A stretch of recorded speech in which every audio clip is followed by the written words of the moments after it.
Hey, today we're going to talk about the Sacral Center and the sounds that benefit the Sacral Center and help you engage with that center in your body.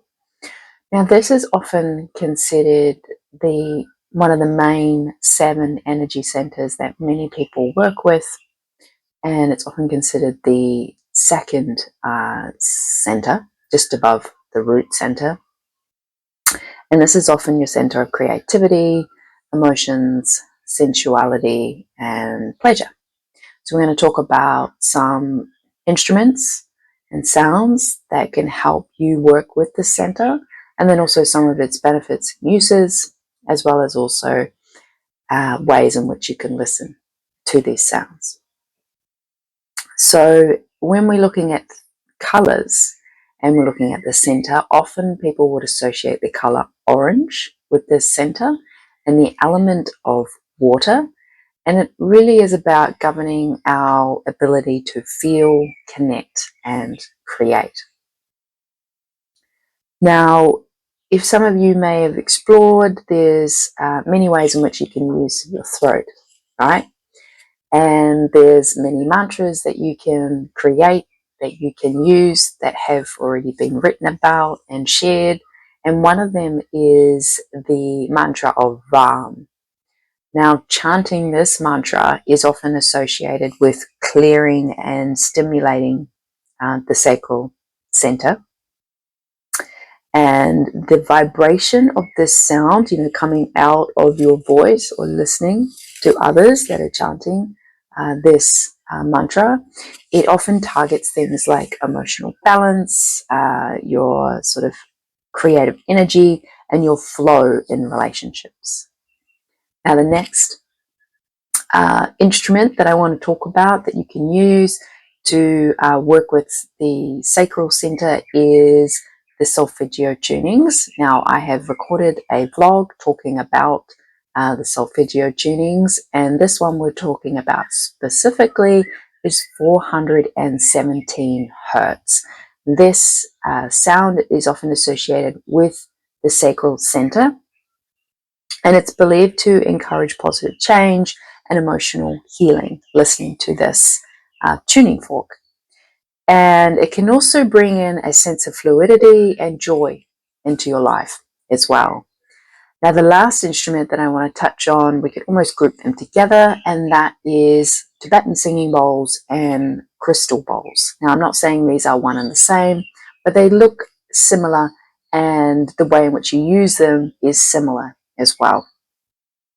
So if you're picking out the Tibetan singing bowls or the crystal bowls, you want to be looking at them in the tone of D. You may even be able to get some of them in 417 hertz.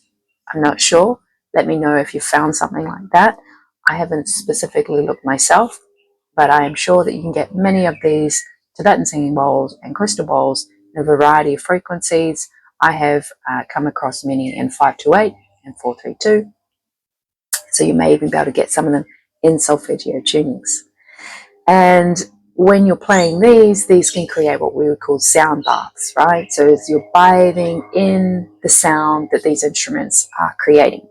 And using this note with the Tibetan singing bowls and the crystal bowls can help harmonize that energy center, that sacral center, and promote like emotional release and inner connection.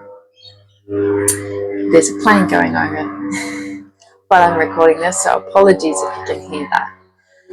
Now, with the emotional release that can come with working through particular centers, it can be encouraged to be discerning about the spaces in which you may wish to engage with these techniques, because if you're in a group setting, then obviously you are in a setting where many other people are emotionally releasing, and for some people that is suitable and for others it is not.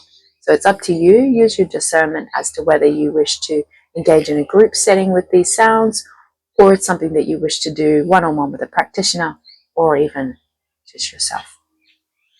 Now, we've touched on some of the benefits of the sacral chakra and the sounds. that are associated with it. And those, like I've said before, it's about sort of creative expression. It's also about the like emotional intelligence and sensitivity and sensuality. It's about, pleasure and joy and connecting to the body. It's also can be quite helpful for releasing guilt and like old emotional patterns no longer serving us. How would you use these sounds? Well, with the mantras, you'd probably want to engage in a daily practice where you would chant this mantra for a couple of minutes a day. You can also listen to people who are chanting this mantra as well. Now, with the 417 hertz music, you can obtain the tuning forks if you don't have them already, or you can also listen to pre-recorded sounds using 417 hertz. And then, of course, with the Tibetan singing bowls or crystal sound bowls, again, it's the same thing. You can obtain one, or you can listen to those that are playing those instruments specific in that tone for the Sacral Center. Now, if you've got any questions about the sounds and Sacral Center, if you have any other suggestions of other instruments you've found to be quite good to be working with this center, for a moment then I was thinking about things like the guitar. Again, anything that you can tune it to a particular tone or frequency is also quite helpful as well. And the voice, you can obviously chant the Vam mantra, but you may even find that there's other sounds that you can create with your voice that also activate and engage this center. But yes, I will see you in the next vlog.